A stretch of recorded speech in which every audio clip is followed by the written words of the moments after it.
Hi, welcome you all to the third part of my lecture series of class 10th physics chapter 3, that is electricity. In this video, we are going to learn everything about electric current. This video is made for class 10th board examinations as well as for competitive examinations like NTSC, Olympiad, KVPY, etc. So this is Anand. You're watching 23.5 degrees. Let's start.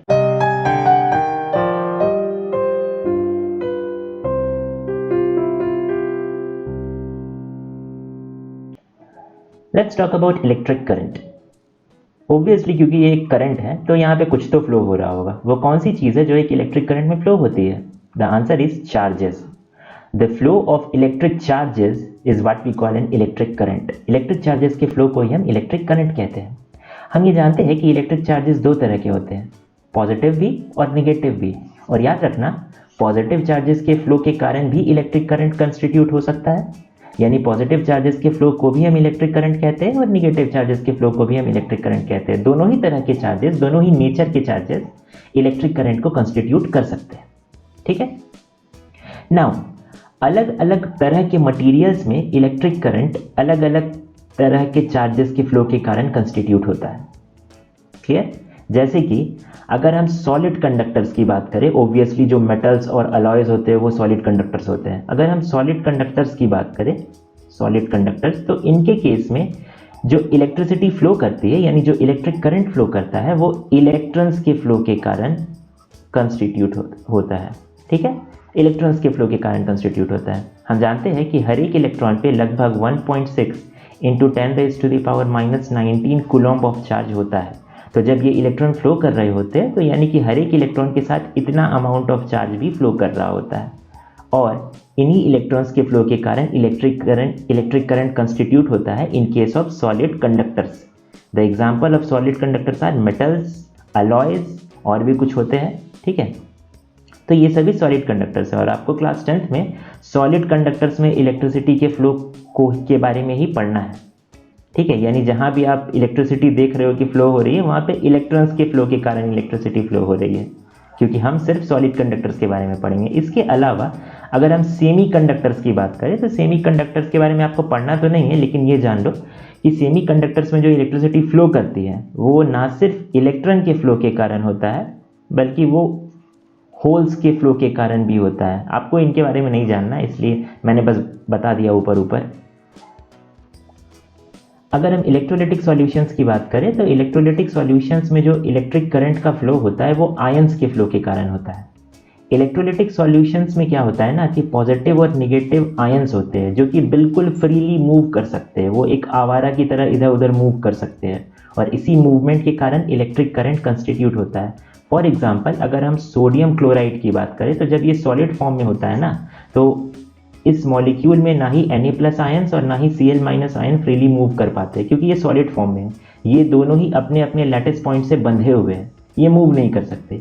लेकिन जैसे ही तुम sodium chloride को घोल दो पानी में, that means now we are talking about an aqueous solution of sodium chloride. तो उस केस में क्या होता है ना, सभी के सभी सोडियम आयंस और क्लोराइड आयंस फ्री हो जाते हैं मूव करने के लिए इधर उधर. ठीक है, सारे सोडियम आयंस और क्लोराइड आयंस मूव करने के लिए इधर उधर फ्री हो जाते हैं. और अब इस केस में जो इलेक्ट्रिक करंट कंस्टिट्यूट होगा वो आयंस के फ्लो के कारण होगा, यानी सोडियम आयंस और क्लोराइड आयंस के फ्लो के कारण होगा. ऑब्वियसली सोडियम आयंस जो होते हैं ये पॉजिटिवली चार्ज्ड है और क्लोराइड आयंस जो है वो निगेटिवली चार्ज्ड है. ठीक है, Na+ एंड Cl-. तो जब ये आयंस फ्लो करेंगे तो क्या फ्लो कर रहा है? चार्जेस फ्लो कर रही है. ठीक है, तो now what if we have to find the magnitude of electric current through a conductor? Obviously we are talking about a solid conductor. Okay, so we have a simple formula to find the magnitude of electric current through any conductor, that is I is equals to Q upon T. This formula can be stated as the magnitude of electric current I through a conductor is equals to the rate of flow of charge through any cross section of that conductor, that is Q upon T. The rate of flow of charge through any cross section of that conductor is known as the current through that conductor. Okay, तो अगर हमें magnitude of current निकालना है किसी conductor के through, यानी उस conductor से कितना करंट फ्लो कर रहा है, तो सिंपली ये चेक करो कि उस कंडक्टर के किसी क्रॉस सेक्शन से कितना चार्ज फ्लो कर रहा है पर सेकेंड. ठीक है, Q upon T. जो वैल्यू तुम्हारे पास आया, जो भी वैल्यू तुमने मेजर किया, that is the magnitude of electric current flowing through that conductor. चलो समझते हैं। मान लेते हैं कि जैसे यहीं पर देख लो ना, यहाँ पर हमारे पास एक कंडक्टर है, ओके, यहाँ पर हमारे पास एक कंडक्टर है, यहाँ पर ढेर सारे चार्जेस फ्लो कर रहे हैं। मान लेते हैं कि ये जो चार्जेस है वो इस डायरेक्शन में फ्लो कर रहे हैं। चार्जेस ऑब्वियसली किस रूप में फ्लो कर रहे हैं? इलेक्ट्रॉन्स के रूप में। इलेक्ट्रॉन्स ही है जो कि चार्जेस को कैरी करके ले जा रहे हैं अपने साथ, ठीक है। इस केस में from left to right electron flow कर रहे हैं, from left to right electrons flow कर रहे हैं। मान लेते हैं कि ये जो क्रॉस सेक्शन है, कोई भी क्रॉस सेक्शन हम ले सकते हैं, तो मान लेते हैं कि इस क्रॉस सेक्शन से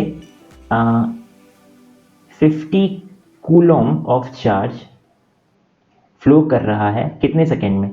मान लेते हैं 50 कूलम ऑफ चार्ज फ्लो कर रहा है इन 10 सेकेंड। तो तुम ये बताओ कि इस कंडक्टर से जो करंट फ्लो कर रहा है उसका मैग्नीट्यूड कितना है? Obviously magnitude of electric current is I is equals to Q upon T। So Q कितना है यहाँ पे? 50 कूलम, 50 कूलम अपॉन T। ये 50 कूलम चार्ज इस क्रॉस सेक्शन से कितने टाइम में फ्लो किया? 10 सेकेंड में, ठीक है, 10 सेकेंड में। So electric current is 0 0 cut गया, that is 5 coulomb per second. This is the magnitude of electric current through this conductor. अब कूलम पर सेकेंड को ना हम प्यार से एम्पियर बुलाते हैं, ठीक है। जैसे मेरा नाम आनंद है लेकिन मेरे घर का नाम चुलबुल है। सिमिलरली कूलम पर सेकेंड को हम प्यार से एम्पियर बुलाते हैं। That is electric current, the magnitude of electric current in this case is 5 ampere और 5 coulomb per second. Ampere is the SI unit of electric current, okay. चलो इतनी बातें हमने सीखी। Now let's solve a numerical problem to find how to use this formula I is equals to Q upon T to find out the magnitude of electric current flowing through any conductor. Okay, so we have I is equals to Q upon T. इसी formula को apply करके हम इस numerical को solve करते हैं। The question is the current of 0.5 ampere is drawn by a filament of an electric bulb for 10 minutes. That means यहाँ पर एक सर्किट है। सबसे पहले एक सर्किट बना लो, सिंपल सा प्यारा सा सर्किट। इसमें एक इलेक्ट्रिक बल्ब है अटैच्ड, कुछ इस तरीके से, ओके। नाउ ये एक फिलामेंट बल्ब है, तो एक फिलामेंट भी बना देते हैं जैसा तैसा, ओके। बोल ये रहा है कि ये जो बल्ब है ये 0.5 एम्पियर ऑफ करंट को ड्रॉ कर रहा है। कितने टाइम के लिए ड्रॉ कर रहा है?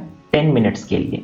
So here the value of current I is given 0.5 ampere, clear, and this current is flowing for time t which is 10 minutes. Now minute is not the SI unit of time. minute time का SI unit नहीं है। सबसे पहले इसे second में convert कर देते हैं। तो 10 मिनट्स अगर सेकंड में कन्वर्ट करोगे तो 60 से मल्टीप्लाई करोगे, it is equals to 600 seconds, ठीक है।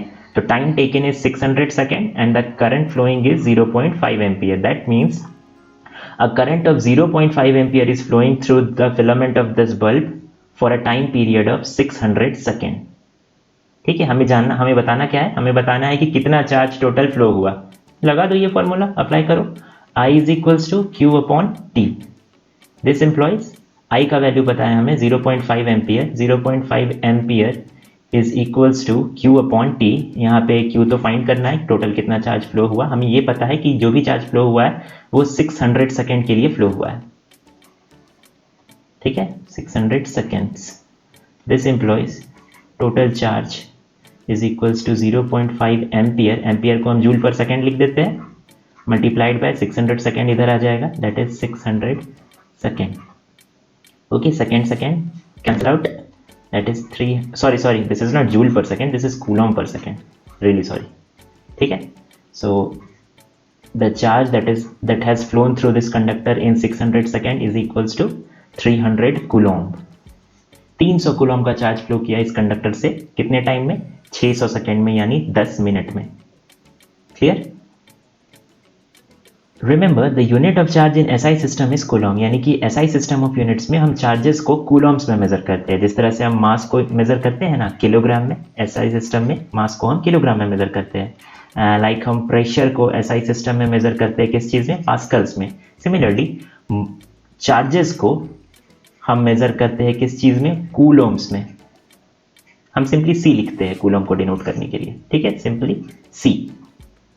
सो जिस तरह से हमारे पास मासेस होते हैं 1 किलोग्राम, 10 किलोग्राम और वॉट एवर, सिमिलरली हमारे पास चार्जेस होंगे like 5 coulomb, 15 coulomb, 20 coulomb etcetera, ठीक है।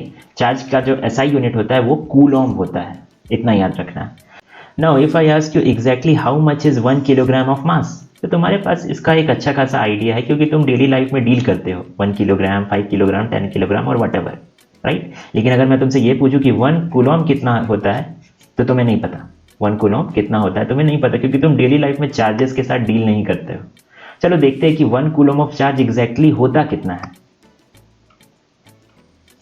1 coulomb of charge is equivalent to the charge of nearly 6.25 into 10 raised to the power 18। इसको करेक्शन थोड़ा कर लेना, ये प्रोटॉन्स होगा, प्रोटॉन्स, ठीक है, ये करेक्शन कर लेना। 1 coulomb of charge is equivalent to the charge of nearly 6.25 into 10 raised to the power 18 proton. हम जानते हैं कि एक प्रोटॉन में अगर हम कितना चार्ज है इसकी बात करें तो उसमें होता है 1.6 into 10 raised to the power -19 Coulomb. हम सभी को पता है, नहीं पता है तो याद कर लेना। अगर मैं तुमसे पूछूं 10 प्रोटॉन्स में कितना चार्ज होगा, तुम इजीली बता दोगे, इस वैल्यू को तुम 10 से मल्टीप्लाई कर दोगे, that means 10 into 1.6 into 10 raise to the power -19 coulomb. ठीक है, सॉल्व करके हम लिख सकते हैं 1.6 into 10 raise to the power -18 coulomb. ये है 10 प्रोटॉन का चार्ज। अगर मैं तुमसे पूछूं कि 6.25 into 10 raise to the power 28 number of protons में, यानी प्रोटॉन देखो ये एक ह्यूज नंबर है, याद रखना, ठीक है, this is a huge number. इतने अधिक प्रोटॉन्स में कितना चार्ज है? 6.25 into 10 raise to the power 18 protons में कितना चार्ज है? तो हम वही काम करेंगे, charge on 1 proton that is 1.6 into 10 raise to the power -19 multiplied by number of protons, तो हमें टोटल चार्ज मिल जाएगा कि इतने प्रोटॉन में कितना चार्ज है। ठीक है, तो मल्टीप्लाई कर देते हैं 6.25 into 10 raise to the power 18, तो ये जो वैल्यू आएगा दिस वुड बी 1 कूलॉम। यानी 1 कूलॉम ऑफ चार्ज और कुछ नहीं होता है, ये उतना चार्ज होता है जितना कि 6.25 into 10 raise to the power 18 protons carry करते हैं। ठीक है, अगर मैं तुम्हें -1 कूलॉम ऑफ चार्ज के बारे में पूछूं तो, क्योंकि देखो चार्जेस तो पॉजिटिव भी होती है और निगेटिव भी होती है। 1 coulomb of charge is the total charge that is carried by 6.25 into 10 raised to the power 18 protons। Okay, अब अगर मैं तुमसे -1 कूलॉम ऑफ चार्ज के बारे में पूछूं कि वो कितना होता है, तो that is equals to 6.25 into 10 raised to the power 18 electrons, क्योंकि हम जानते हैं कि 1 coulomb of charge is a positive charge, इसलिए हमने प्रोटॉन्स लिया डेफिनेशन में। ठीक है, 1 coulomb of charge is positive charge, तो this is the charge carried by 6.25 into 10 raised to the power 18 protons। But -1 coulomb of charge is a negative charge, so this is the charge carried by 6.25 into 10 raised to the power 18 electrons। हम जानते हैं electron पे charge तो same होता है 1.6 into 10 raised to the power -19 Coulomb, जो कि एक प्रोटॉन में होता है, लेकिन निगेटिव नेचर का होता है। यानी एक इलेक्ट्रॉन में जो चार्ज होता है वो -1.6 into 10 raised to the power -19 Coulomb होता है। और now let us take a piece of metallic wire। हम एक मेटालिक वायर के पीस को ले लेते हैं, मान लेते हैं कि ये कॉपर है। याद रखना, अगर तुम छोटे से छोटे मेटालिक वायर को भी लो ना, तो उसमें जो फ्री इलेक्ट्रॉन्स होते हैं, हम जानते हैं यही फ्री इलेक्ट्रॉन्स क्या करते हैं, करंट को कंस्टिट्यूट करते हैं इन अ कंडक्टर। तो एक छोटे से छोटे मेटालिक वायर में भी जो फ्री इलेक्ट्रॉन्स होते हैं, जो नंबर ऑफ फ्री इलेक्ट्रॉन होता है जो कि करंट को कंस्टिट्यूट करते हैं, ये एक ह्यूज नंबर में होते हैं, यानी ये ट्रिलियंस में होते हैं, इससे भी ज्यादा होते हैं। क्लियर? यानी कि इस वायर पीस में ट्रिलियंस ऑफ फ्री इलेक्ट्रॉन है जो कि प्रेजेंट है, और यही इलेक्ट्रॉन आगे चल करके करंट को कंस्टिट्यूट करने वाले हैं। अब होता क्या है, मैं ट्रिलियंस ऑफ इलेक्ट्रॉन्स तो बना नहीं सकता हूं, मैं एक इलेक्ट्रॉन को लेता हूं। ये इलेक्ट्रॉन क्या करते हैं ना, ये लगातार बिना रुके रैंडमली मूव करते रहते हैं, दाएं बाएं ऊपर नीचे, बिल्कुल रैंडमली। आप कह नहीं सकते एक इलेक्ट्रॉन कब किस डायरेक्शन में जाएगा, और during its course of flow ये लगातार दूसरे इलेक्ट्रॉन से कोलाइड करता रहता है, दूसरे आयन से कोलाइड करता रहता है। ठीक है, और हर बार अपनी स्पीड और डायरेक्शन ऑफ स्पीड को चेंज करता रहता है। ठीक है, तो ये जो मूवमेंट है ये पूरी तरीके से रैंडम है। अगर मैं यहाँ पे देखूं तो ये जो मूवमेंट होता है ये पूरे तरीके से रैंडम होता है, तुम बता नहीं सकते कि ये इलेक्ट्रॉन किस तरीके से कब कहाँ जाएगा। हम क्या करेंगे, हम फिर से उस मेटालिक वायर को पहले बना लेते हैं। अब हम जानते हैं कि magnitude of electric current through a conductor is nothing but the rate of flow of charge, that is I is equals to Q upon T। अगर T टाइम में Q amount of charge flow कर रहा है तो हम कहते हैं कि जो मैग्नीट्यूड है इलेक्ट्रिक करंट का that is Q upon T, Q by T। Okay, अब मैं क्या करूंगा, मैं इस वायर के एक क्रॉस सेक्शन को लेता हूँ, ठीक है, क्रॉस सेक्शन को मैंने लिया, क्योंकि ये फॉर्मूला क्या करते हैं एक्चुअल में, ये क्या है, रेट ऑफ आई यानी कि magnitude of electric current is equals to Q upon T, that is the rate of flow of charge through any cross section of a conductor. तो मैंने सबसे पहले एक क्रॉस सेक्शन को लिया। अब मैं जानता हूं कि इस मेटालिक वायर में ट्रिलियंस ऑफ फ्री इलेक्ट्रॉन्स है, इसके किसी भी पार्ट में ट्रिलियंस ऑफ फ्री इलेक्ट्रॉन्स है, और जब इलेक्ट्रॉन इतने ह्यूज नंबर में प्रेजेंट हो तो सोचो क्या होगा, ये सभी इलेक्ट्रॉन बिल्कुल रैंडमली इधर उधर मूव कर रहे हैं कुछ इस तरीके से, ठीक है। इनके मूवमेंट का कोई और छोर नहीं है, ये कहीं भी किसी भी डायरेक्शन में जा रहे हैं, and during their course of flow ये दूसरे इलेक्ट्रॉन से टकरा भी रहे हैं, यानी कोलाइड भी कर रहे हैं, और आयन से भी कोलाइड कर रहे हैं, और हर कोलिजन के बाद इनके स्पीड का डायरेक्शन चेंज होता है, और इनके स्पीड का जो मैग्नीट्यूड है वो चेंज होता है, ओके। अब क्योंकि इतने ज़्यादा इलेक्ट्रॉन है, तो अब देखो इलेक्ट्रॉन्स की इस भीड़ में, जिसमें कि हर इलेक्ट्रॉन रैंडमली मूव कर रहा है, होता ये है कि अगर मैं एक सर्टेन टाइम इंटरवल चूज करूं, मान लेता हूं मैं 10 सेकेंड का एक टाइम इंटरवल चूज कर लेता हूं, और मैं देखता हूं कि कितना चार्ज इस क्रॉस सेक्शन के अक्रॉस फ्लो कर रहा है, तो मान लेते हैं कि क्योंकि सभी इलेक्ट्रॉन रैंडमली मूव कर रहे हैं, याद रखना उनके फ्लो का कोई डायरेक्शन नहीं है, वो बस मूव करते जा रहे हैं। तुम बता नहीं सकते कोई इलेक्ट्रॉन किस डायरेक्शन में फ्लो करेगा, राइट, किस डायरेक्शन में मूव करेगा, ठीक है, ये पूरा रैंडम मूवमेंट है। तो अगर 10 सेकेंड में मान लेता हूं कि 1000 इलेक्ट्रॉन, ये एक्चुअली में मैं बहुत छोटा नंबर ले रहा हूं, तुम्हें समझाना है बस इसलिए, 1000 इलेक्ट्रॉन मूव करते हैं इस क्रॉस सेक्शन को क्रॉस करके इसके राइट में जाते हैं, मान लेता हूं, ठीक है। तो तुम्हें नहीं लगता है क्या, क्योंकि इलेक्ट्रॉन्स रैंडमली मूव कर रहे हैं और ये एक ह्यूज नंबर में प्रेजेंट है, तो इस 10 सेकेंड में लगभग 1000 इलेक्ट्रॉन ही इस क्रॉस सेक्शन को क्रॉस करके इसके लेफ्ट में भी आ जाएंगे, इसके लेफ्ट में भी आ जाएंगे, यानी नेट फ्लो ऑफ चार्ज क्या हुआ, ओवरऑल जो फ्लो ऑफ चार्ज है वो क्या है, 0 है। इस क्रॉस सेक्शन को क्रॉस करके अगर 1000 इलेक्ट्रॉन इधर आ रहे हैं तो 1000 इलेक्ट्रॉन इधर भी आ रहे हैं, यानी इस क्रॉस सेक्शन से ओवरऑल कोई चार्ज ही नहीं फ्लो हो रहा है। That means the value of Q is 0 here, that is Q is equals to 0 और I is equals to 0 upon T is 0। यानी हमने सीखा ये कि जो रैंडम मूवमेंट होता है इलेक्ट्रॉन का, मान लो ये एक इलेक्ट्रॉन है, तो इसका जो रैंडम मूवमेंट है, ये जो कहीं भी जाते जा रहा है और रास्ते में दूसरे इलेक्ट्रॉन से कोलाइड करके अपने डायरेक्शन को चेंज कर रहा है, रास्ते में दूसरे इलेक्ट्रॉन से कोलाइड करके अपने डायरेक्शन को चेंज कर रहा है, दूसरे आयन से कोलाइड करके टकरा करके अपने डायरेक्शन को चेंज कर रहा है, ये रैंडम मूवमेंट किसी भी करंट को कंस्टिट्यूट नहीं कर पा रहा है, क्योंकि ये random flow of electron, random movement of electron किसी करंट को कंस्टिट्यूट नहीं कर पा रहा है, और मुझे करंट चाहिए, तो मैं इसे कनेक्ट कर देता हूं एक सेल से। सेल का काम होता है एनर्जी प्रोवाइड करना। जैसे ही मैं इस सेल से कनेक्ट करता हूं इस मेटालिक पीस को, ये सेल क्या करेगा, इस पूरे सर्किट को एनर्जी देने लगेगा, एनर्जी सप्लाई करने लगेगा। ये एग्जैक्टली कैसे होता है, पोटेंशियल कैसे एक सेल क्रिएट करता है, पोटेंशियल डिफरेंस यानी वोल्टेज कैसे क्रिएट करता है, ये सारी चीजें हम देखेंगे लेकिन आगे आने वाली वीडियो में। अभी फिलहाल हमारा पर्पस है कि इलेक्ट्रॉन्स किस तरीके से फ्लो करके करंट को कंस्टिट्यूट करते हैं, ये समझना। अब मैंने सेल से कनेक्ट कर दिया है, देखो इलेक्ट्रॉन अभी भी रैंडमली मूव कर रहे हैं, क्योंकि इलेक्ट्रॉन का रैंडम मूवमेंट तो नहीं रुकने वाला। मैं यहां पर शो कर देता हूं, इलेक्ट्रॉन्स जो है वो अभी भी रैंडमली तो मूव करेंगे ही, यानी इनके मूवमेंट का अभी भी कोई और छोर नहीं है, ये किसी भी डायरेक्शन में जा सकते हैं, किसी भी दूसरे इलेक्ट्रॉन से टकरा रहे हैं, दूसरे आयन से टकरा रहे हैं, और हर कोलिजन के बाद अपने डायरेक्शन को चेंज कर रहे हैं। और क्योंकि ये मूवमेंट रैंडम है, अल्टीमेटली कुछ टाइम के बाद हर इलेक्ट्रॉन अपनी जगह पे दोबारा आ जाता है, राइट, हर इलेक्ट्रॉन अपनी जगह पे दोबारा आ जाता है। यानी अगर हम देखें कि अपनी जर्नी के दौरान इस इलेक्ट्रॉन ने ये डिस्टेंस कवर किया, देखो ये एंटायर डिस्टेंस अपनी जर्नी के दौरान इस इलेक्ट्रॉन ने कवर किया, लेकिन अगर मैं तुमसे डिस्प्लेसमेंट पूछूं तो वो 0 है, क्योंकि शुरू में भी इलेक्ट्रॉन यहाँ था, अंत में भी इलेक्ट्रॉन यहाँ है। ये फिर किसी दूसरे डायरेक्शन में चला जाएगा, हम और आगे नहीं देख रहे हैं, ठीक है। इलेक्ट्रॉन लगातार कंटिन्यूसली मूव करता रहता है, एक सर्टेन टाइम इंटरवल के बाद इलेक्ट्रॉन अपनी जगह पे दोबारा आ जाता है, यानी कि उसका डिस्प्लेसमेंट 0 हो जाता है, क्योंकि वो रैंडमली मूव कर रहा है।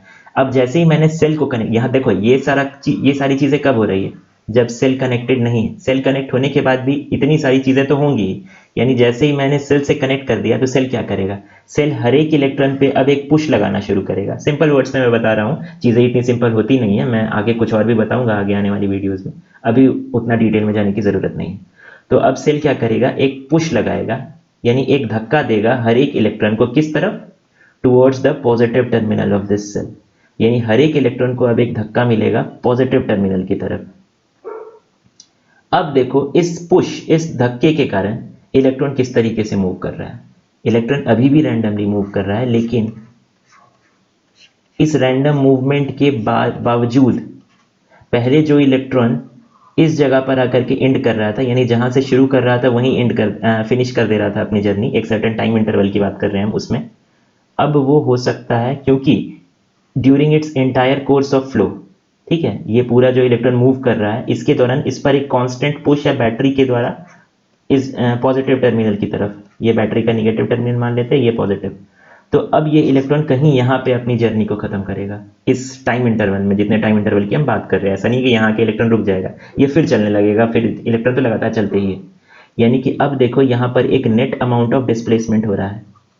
जो इलेक्ट्रॉन पहले जीरो डिस्प्लेसमेंट शो कर रहा था, जीरो डिस्प्लेसमेंट कर रहा था, अब उसमें कुछ डिस्प्लेसमेंट हो रहा है, यानी अब धीरे धीरे ही सही इलेक्ट्रॉन इस तरफ, जिस तरफ उसे पुश मिल रहा है उस तरफ घसकने लगे हैं, राइट, यानी इलेक्ट्रॉन्स का ड्रिफ्ट हो रहा है। और ये जो इलेक्ट्रॉन्स का ड्रिफ्ट होता है, ये जो इलेक्ट्रॉन धीरे धीरे घसक रहे होते हैं पॉजिटिव टर्मिनल की तरफ बैटरी के, इसी ड्रिफ्ट के कारण करंट कंस्टिट्यूट होता है, ना कि इस रैंडम मूवमेंट के कारण। इस An important point that often creates confusion among students is that what is the direction of electric current in an electric circuit? एक सर्किट में इलेक्ट्रिक करंट का डायरेक्शन होता क्या है। अब देखो तुम बोलोगे क्योंकि इलेक्ट्रॉन्स के फ्लो के कारण ही इलेक्ट्रिक करंट कंस्टिट्यूट होता है, यानी इलेक्ट्रॉन्स का फ्लो जिस डायरेक्शन में है उसी डायरेक्शन में करंट का भी फ्लो होना चाहिए, राइट। यानी कि होना ये चाहिए कि ये जो डायरेक्शन है जो कि मैं अब बना रहा हूं from negative to positive, this should be the direction of what, electric current in this circuit, क्योंकि इलेक्ट्रॉन्स इसी डायरेक्शन में फ्लो कर रहे हैं इस सर्किट में, और एक्चुअल में यही ट्रू है, यही सही है, ठीक है, ये सही है, लेकिन हम ऐसा मानते नहीं है due to some historical reasons. इसके पीछे कोई साइंस नहीं है, ठीक है, तो मैं इस स्टोरी को बाद में कभी बता दूंगा नेक्स्ट वीडियो में या कभी और। हम मानते नहीं है कि करंट जो है ये इस डायरेक्शन में है, हम ये नहीं मानते, ठीक है। कुछ हिस्टोरिकल रीजंस है जिनके कारण हम ये मानते हैं कि इलेक्ट्रॉन्स नहीं, पॉजिटिव चार्जेस का फ्लो करंट को कंस्टिट्यूट कर रहा है। हम ये मानते हैं, ऐसा नहीं होता है, आई रिपीट, ऐसा नहीं होता है, लेकिन हम मानते हैं।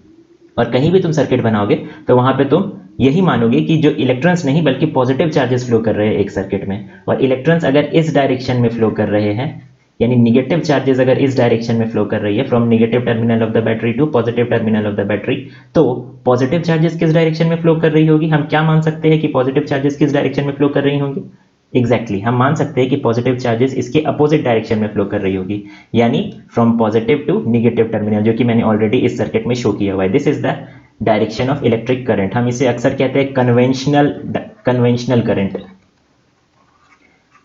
कन्वेंशनल करंट यानी जो एक्चुअल में हो नहीं रहा है, लेकिन जो एक्चुअल में इस डायरेक्शन में नहीं है, ये कन्वेंशनल है, ये हम मान रहे हैं बहुत पहले से, ठीक है। कुछ हिस्टोरिकल रीजंस के कारण हम मान रहे हैं, ऐसा है नहीं। हम मानते हैं कि पॉजिटिव चार्जेस बैटरी के पॉजिटिव टर्मिनल से निगेटिव टर्मिनल की तरफ जाती है और यही फ्लो करंट को कंस्टिट्यूट करता है। ऐसा नहीं होता है, एक्चुअल में जो करंट है वो निगेटिव टू पॉजिटिव ही फ्लो करता है, और ये इलेक्ट्रॉन्स के फ्लो के कारण होता है। But I repeat, due to some historical reasons हम ये मानते हैं कि इलेक्ट्रॉन्स के फ्लो के कारण नहीं बल्कि पॉजिटिव चार्जेस के फ्लो के कारण करंट कंस्टिट्यूट होता है, और पॉजिटिव चार्जेस बैटरी के पॉजिटिव टर्मिनल से निगेटिव टर्मिनल की तरफ कुछ इस तरीके से फ्लो करती है, यानी इलेक्ट्रिक करंट का डायरेक्शन हम हमेशा यही लेंगे, ठीक है। आगे जो भी हम प्रॉब्लम सॉल्व करेंगे वहां भी हम इसी डायरेक्शन को लेंगे as the direction of electric current. ऐसा होता नहीं, हम दिखावा करते हैं, हम प्रिटेंड करते हैं ऐसा। अब क्योंकि ये जो ड्रिफ्टिंग ऑफ इलेक्ट्रॉन है ये बहुत धीमा है, इसलिए इलेक्ट्रॉन्स जो नेगेटिव टर्मिनल से पॉजिटिव टर्मिनल की तरफ फ्लो करते हैं ये बहुत ही धीरे धीरे करते हैं। कुछ मीटर ट्रैवल करने के लिए इलेक्ट्रॉन्स को घंटों लग जाते हैं, याद रखना। कुछ मीटर्स ट्रैवल करने के लिए भी, 1, 2, 3 मीटर ट्रैवल करने के लिए भी इलेक्ट्रॉन को कई घंटे लगते हैं एक सर्किट में, क्योंकि इलेक्ट्रॉन मूव तो बहुत ज्यादा कर रहे हैं, यानी डिस्टेंस तो बहुत ज्यादा ट्रैवल कर रहे हैं, लेकिन अल्टीमेटली उनका जो डिस्प्लेसमेंट है, यानी इनिशियल पोजीशन और फाइनल पोजीशन के बीच का जो ये गैप तुम्हें नजर आ रहा है, जो शॉर्टेस्ट डिस्टेंस को हम डिस्प्लेसमेंट कहेंगे, ये डिस्प्लेसमेंट बहुत कम है। इस रीजन से इलेक्ट्रॉन सेल के नेगेटिव टर्मिनल से सेल के पॉजिटिव टर्मिनल की तरफ जो ड्रिफ्ट कर रहे हैं, ये बहुत धीरे धीरे ड्रिफ्ट कर रहे हैं। एक फिलामेंट बल्ब लेते हैं, ठीक है, एक फिलामेंट बल्ब ले लेते हैं और इसे एक इलेक्ट्रिक सर्किट से कनेक्ट कर देते हैं। क्योंकि तुम्हें समझाना है इसलिए मैं थोड़ा ज़्यादा डिटेल्ड बनाऊंगा इस सर्किट को।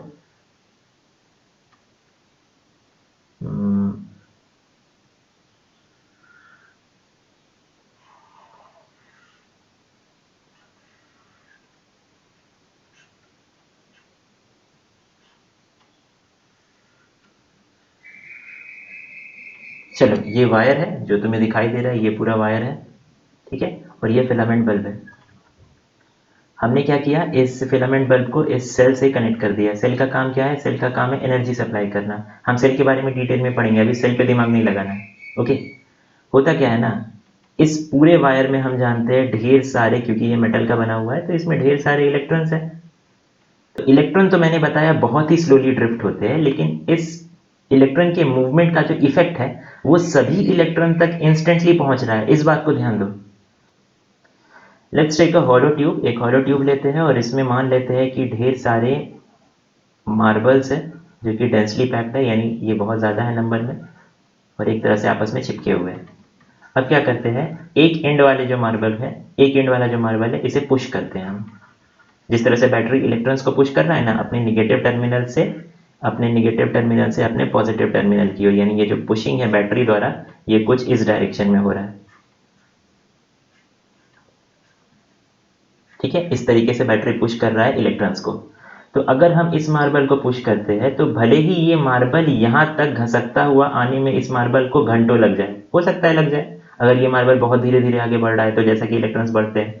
लेकिन ये जो पुशिंग इफेक्ट है, जो एनर्जी तुम ट्रांसफर कर रहे हो इस मार्बल को, ये एनर्जी इंस्टेंटली हर एक मार्बल तक पहुंच जाती है। इसलिए हर एक मार्बल इंस्टेंटली मूव करना शुरू कर देगा towards the what, towards the left, right, होगा बस। तो सेल का काम भी एनर्जी ट्रांसफर करना है। एनर्जी ये ट्रांसफर सेल कैसे करती है, सिंपल वे में समझे। एक्चुअल में ये एक थ्योरी ही है, जो एक्चुअल में चीजें होती है वो इससे काफी डिफरेंट है, और फिलहाल क्लास 10th में तुम्हें उतना नहीं पढ़ना है, ठीक है। तो हम सिंपल वे में ही चीजों को समझते हैं। तो ये जो सेल है, इस सेल का निगेटिव टर्मिनल इलेक्ट्रॉन को पुश करता है। अब अगर मान लो इस इलेक्ट्रॉन को ये निगेटिव टर्मिनल पुश करेगा, तो भले ही इस इलेक्ट्रॉन को मूव करके इस पूरे रास्ते से होते हुए इस बल्ब तक पहुंचने में घंटों लग जाए, लेकिन इस पुश के कारण, क्योंकि इलेक्ट्रॉन बहुत ही डेंसली पैक्ड है, ये जो फ्री इलेक्ट्रॉन्स है रास्ते में, पूरे कंडक्टर में, पूरे वायर में, ये बहुत ही डेंसली पैक्ड है, इसलिए ये जो पुशिंग इफेक्ट है ये इंस्टेंटली इस वाले इलेक्ट्रॉन पे भी पहुंच जाता है, इस वाले सभी इलेक्ट्रॉन पे पहुंचता है, और सभी इलेक्ट्रॉन एक साथ ड्रिफ्ट करना शुरू कर देते हैं towards what, the positive terminal of this cell. यानी कि निगेटिव टर्मिनल इस इलेक्ट्रॉन को एक पुश देगा, और ये जो पुशिंग इफेक्ट है, इस पुशिंग इफेक्ट के कारण सभी इलेक्ट्रॉन मूव करना शुरू हो जाएंगे एक साथ इस सर्किट में। देखो, इलेक्ट्रॉन्स जो होते हैं ना, वो certain amount of energy carry करते हैं। एक तरह से तुम समझ सकते हो कि बैटरी के निगेटिव टर्मिनल से ये इलेक्ट्रॉन एनर्जी लेके चलते हैं, ठीक है, एनर्जी लेकर के चलते हैं कुछ इस तरीके से। ये सारी एनर्जी दे देंगे ये इस बल्ब को, बल्ब जलेगा, कुछ हीट प्रोड्यूस करेगा, ठीक है, बल्ब जल जाएगा, कुछ हीट प्रोड्यूस करेगा, कुछ लाइट प्रोड्यूस करेगा। यानी ये सारी चीजें कैसे हो रही है, बल्ब हीट एनर्जी प्रोड्यूस कर रहा है, लाइट एनर्जी प्रोड्यूस कर रहा है। ये एनर्जी कहाँ से आ रही है, जो इलेक्ट्रॉन बल्ब को क्रॉस करके जा रहे हैं उन्हीं इलेक्ट्रॉन से तो बल्ब ये एनर्जी ले रहा है, right. I hope things are clear now. एक बात और, मैं तुम्हें, मुझे बोलने का मन नहीं था लेकिन मैं चाहता हूं कि तुम समझो कि तुम इस वक्त क्लास 10th में हो, तो तुम्हें चीज़ों को काफ़ी सिंपल वे में समझने की ज़रूरत है, क्योंकि ढेर सारी चीज़ें जो तुम्हें अभी नहीं पता है वो तुम हायर क्लासेस में पढ़ोगे। तो एग्जैक्टली चीज़ें ऐसी नहीं होती जैसे हम फिलहाल पढ़ रहे हैं, लेकिन क्लास 10th में हमें इसी तरीके से पढ़ना है और एग्जाम में पूछा जाएगा तो ऐसे ही लिखना है। So this was all in this video. I really appreciate your time. Thank you very much.